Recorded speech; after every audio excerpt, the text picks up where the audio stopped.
Tonight, a response from the Rhode Island Coalition for the Homeless to a program concern from last night. Welcome into my state of mind. I am Dan York. Thank you very much for tuning in 7:30 and 11:30 weeknights on MyRI TV, and of course Fox Providence at midnight, where so many of you seem to be following and finding the show. Jim Ryczek is my guest. I haven't seen Jim in a long time. He's a good guy, executive director of the Rhode Island Coalition for the Homeless. We got a little bit of a fissure problem here between veteran homeless concerns and the coalition and definitions and all that kind of thing, illustrated by my visit with Eric Wallen from the Operation Stand Down organization yesterday, and we'll play some of that video and get some reaction from Jim tonight. If you care about the homeless, and you should, this is newsiness about the homeless. This is not a social fix-it show. This is these are issues that are really out there that need to be addressed. So hang in there with me. Let's go over to that camera, like we always do, and just talk about some of the things that are on the mind of your chubby host here. Let's take a look at this planet. What? They just found it. With the, what do they call this? The Kepler Space Telescope?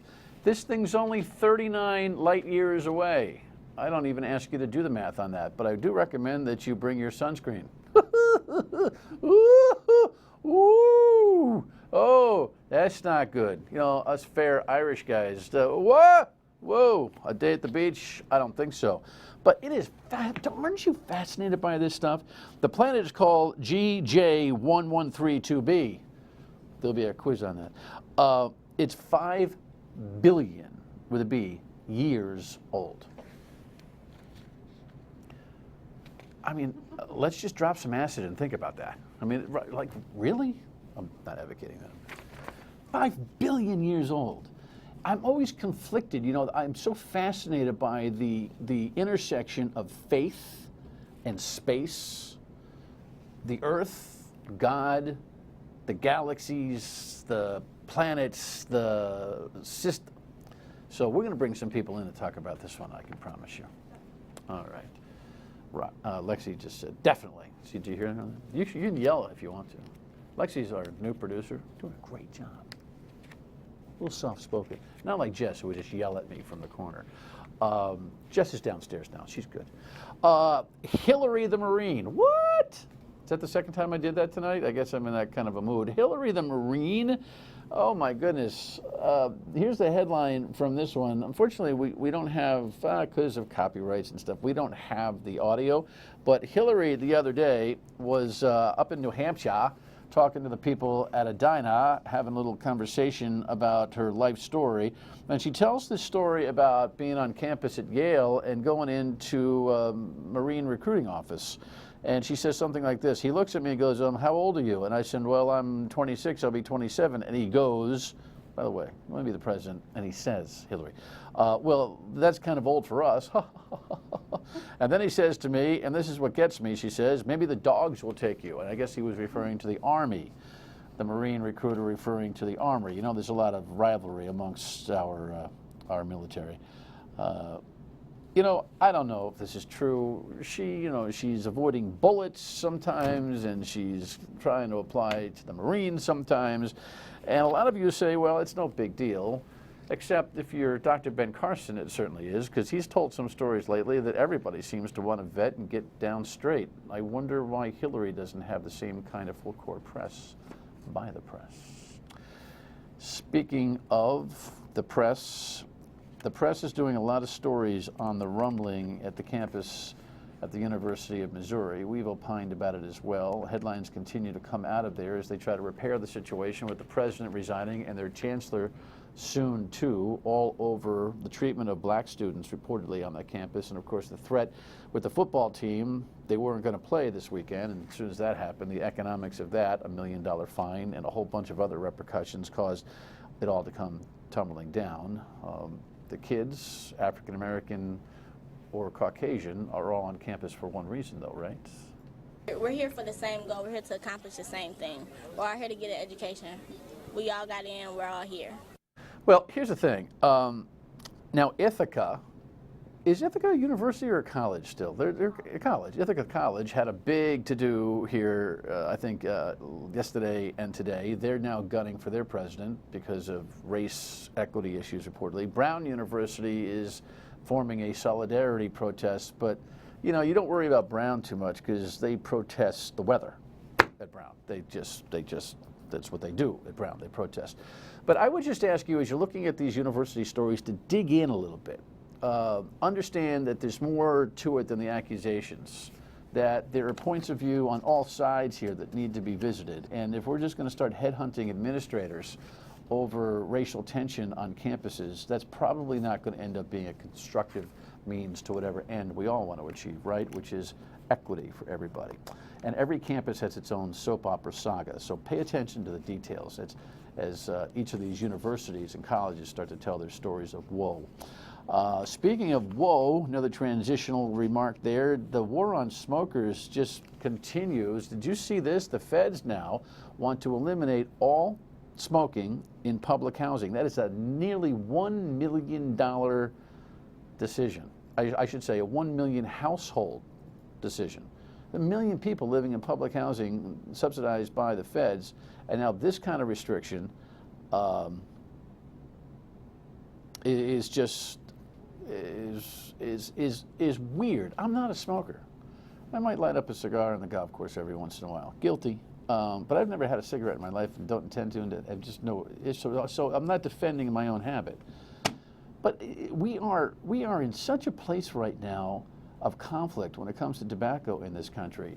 It's a legal product that you're not going to be able to legally use anywhere.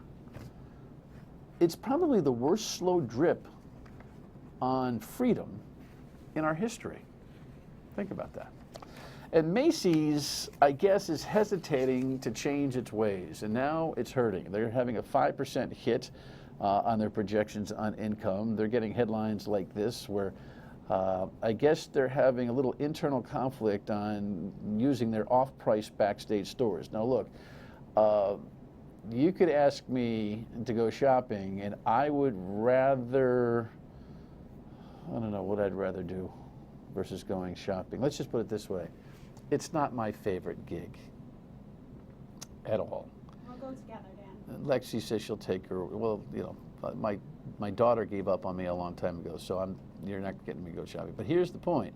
I guess there's a lot of rack stores, even like the Nordstroms of the world, have these backstage stores that supplement the shopping experience, offer more affordable opportunities for consumers, and change the way of doing business. And Macy's, while they have a few of them, have not really moved to this particular model. Do they need to be warned about the obsolete nature of companies that don't change with the times?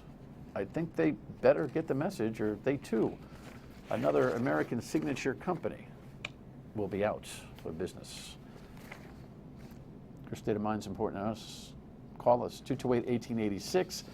Email me at stateofmind@myeritv.com. Facebook post, tweet. Here's a Facebook post that actually an email. Paul writes, I've watched your show nightly for over a year now. Thank you, Paul. And Friday's show with Steve Laffey was by far one of the best yet. All I can do is pray that his family crisis is going to be okay. Yes, I hope so.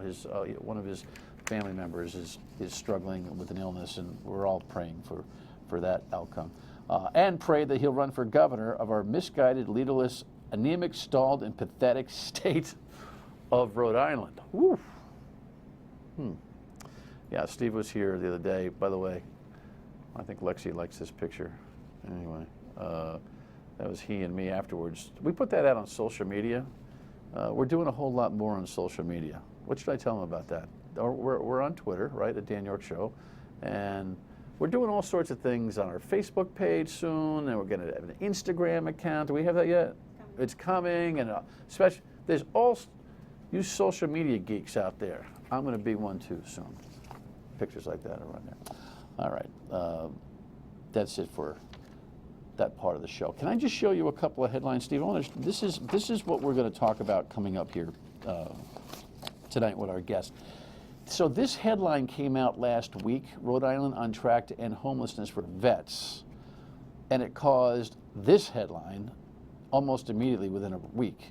The veterans group Operation Stand Down left the Homeless Coalition in Rhode Island because of the first headline. And when we come back, we'll play you the rationale from its director and get a response from the director of the Rhode Island Coalition for the Homeless. You get all that? Stay with us.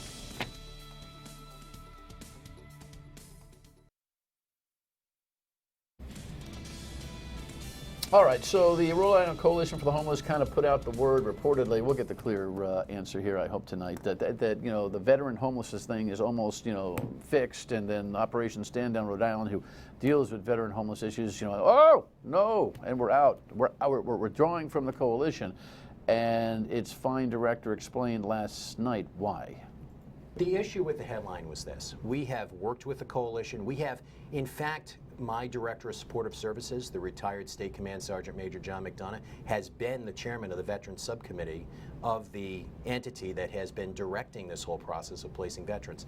But their claim that they have housed or will house all of the homeless veterans in the state of Rhode Island couldn't be more untrue. What they have and should be saying is that they have and will make a significant dent and virtually house most of the chronically homeless veterans. Which I guess is a federal definition, Jim, right? Mm-hmm. Welcome. Good to see you. Yeah, good to see you too. Jim and I have known each other for a long time. He does great work in the community. And, you know, the only reason that I didn't bring you guys together or invite you together is that I wasn't quite sure what the issue was until Eric came on last night and explained what the problems seem to be. What is your analysis of what this little breakup has been between the veteran homeless group and the coalition itself? Well, like you, I'm still in the midst of analyzing exactly what it's all about. We certainly have had conversations with Operation Stand Down about their concerns about the numbers and how they're represented. But to be clear, I didn't hear about Operation Stand Down leaving the coalition for the homeless from Operation Stand Down until I was attending their event on Monday, when they announced it in front of everyone at the press event for their social service dedication. So I was there supporting a member agency, as I always do at their events. And found out that they weren't a member. Right. So that's not good. So Okay.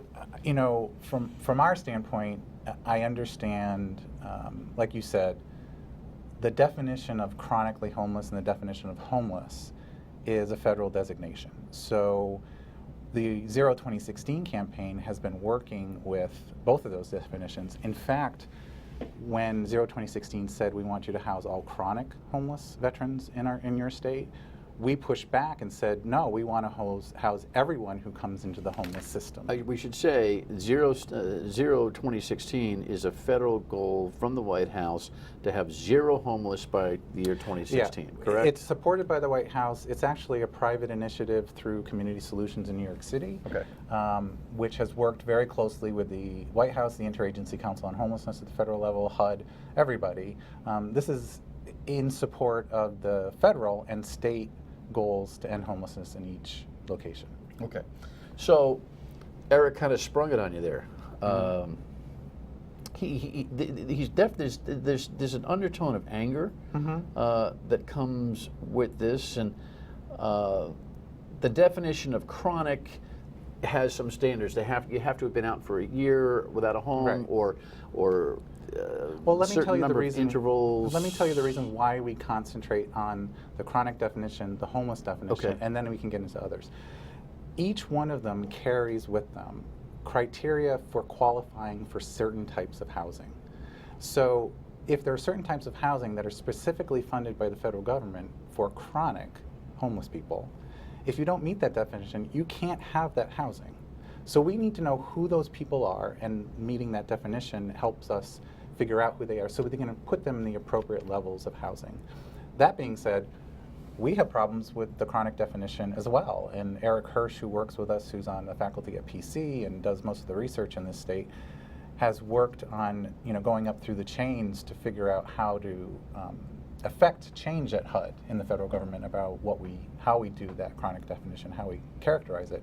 And for instance, talk about length of stay, length of time in the system, rather than these are other arbitrary measures. These are mechanics that you're completely familiar with, and people get lost. Sure. not that they're not important. Here's, Steve, can you give me the third piece of audio that we have there on our list? Because the second is just been covered, but throw me the third, because this was the underlying motive for the Operation Stand Down to move away from you, because of what he thinks you're promising. Sure. And what the concern is that it creates a level of complacency. If I tell you that I have cured a deadly disease, and you read that in the newspaper, and then it's repeated in other media type formats, and then someone comes to you and says, look, we really need your help, this is a serious issue, but you're saying, wait, I just read, it's completely solved. Not only will the public lose interest in it, businesses, corporations that are supporting efforts to end veteran homelessness, like Home Depot and Walmart, as well as, quite frankly, a very important partner, the federal government. That's his worry. Sure. Say it's solved in a headline, people stop worrying. Well, we helping. strongly disagree with that characterization. I think that's actually selling the public, corporations, our partners in federal government and the state government short on how they understand this issue. Look, all of the work that we've been doing, and I've been doing this for years, you know, I've been 10 years at the Coalition for the Homeless. Right. All of that work, hasn't it been to get to this point where we are shifting the system so that we no longer have people living in shelters, but we have anyone who's come into a shelter? I agree. On January 1st, we're not going to have eliminated all homelessness so it never exists anymore. But the next vet that comes into the shelter system in January needs to have it be a rare experience, have it be brief and non-recurring, so that they quickly get out of that system within days or weeks rather than months or years. That's what we've shifted towards. So on Monday, we were talking about ending homelessness as we know it, basically. And so we have shifted the system to the point where we can claim that we're doing this. Community Solutions in the Zero 2016 campaign are masters at creating a sense of urgency, not complacency. We've housed 183 now veterans since the beginning of the year. Since the announcement on Monday, we actually have 20 more that were reported at this morning's veterans meeting. So not only have we done that as a state, but we've housed another 176 chronic folks in our efforts to house all the chronic population in the state. So we've housed almost 340 some odd people since January 1st. We frankly think that's worth celebrating. And moreover, we think it's worth celebrating because we're not doing it and just housing people and washing our hands of it. We have shifted the system, and we've only shifted the system because we have support at the federal government, local government level, and within corporations and in the general public. Well, it seems like a legitimate answer to me. You know what I might do? Maybe next week I get Eric together with Jim, and you guys can talk about it in front of the public. You know what? You know, we've already communicated. I reached out and said I have an open door policy. I mean, I run a coalition. Okay, you guys chat, have coffee, and then come here and settle the whole thing so I and they can understand the whole thing. When we come back, though, the job ain't done in other areas, and there's some interesting developments, homeless issues in the news that I want to talk to Jim about. Stay with us.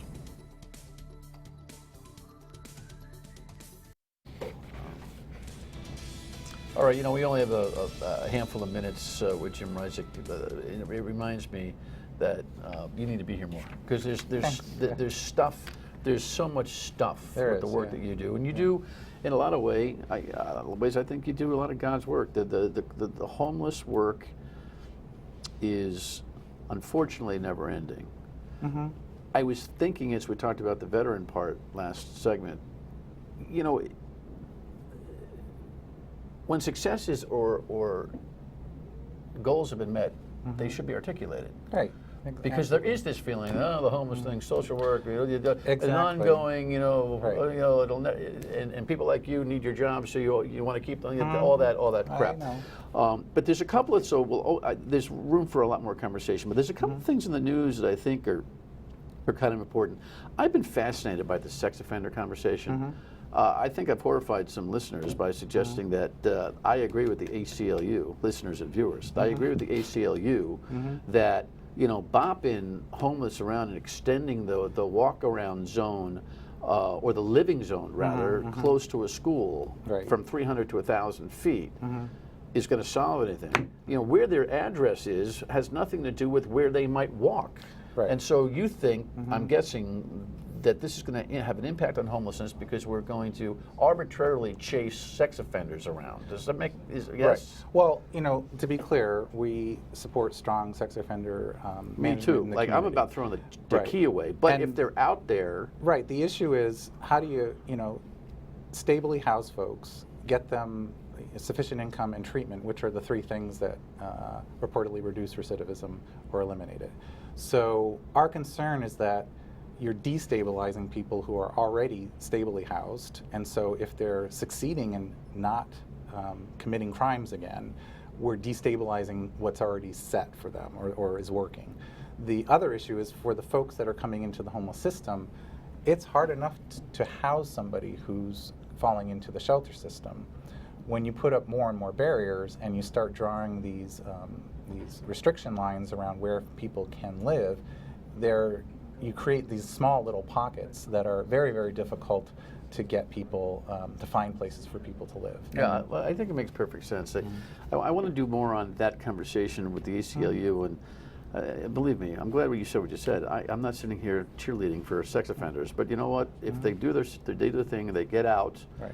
and now we start chasing them around, it seems counterproductive to me. By the way, you live somewhere, you can still walk anywhere. It doesn't prevent you from traveling Right. into a zone where kids might be Right. affected. Give me a 90-second description of the status of the homeless charge in Rhode Island today. Sure. Well, I can report, you know, we've worked very, very hard to create an understanding about what resources it would take in order to make a dent in our issue here in the state of Rhode Island. So we've worked with the General Assembly, Governor Chafee, Governor Raimondo, and 2 years ago the housing resource budget was $2.17 million.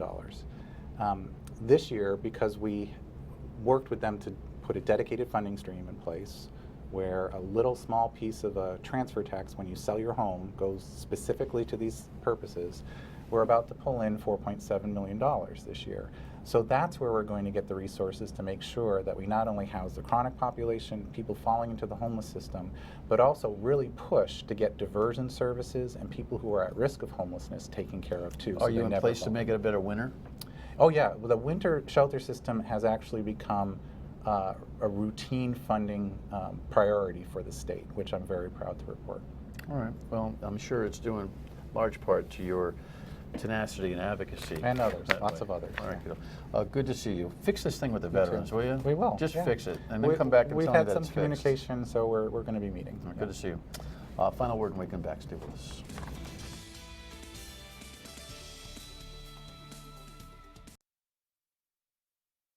You know, I really hope that we can get the Homeless Coalition in Rhode Island that does fascinating and terrific work together with Operation Stand Down.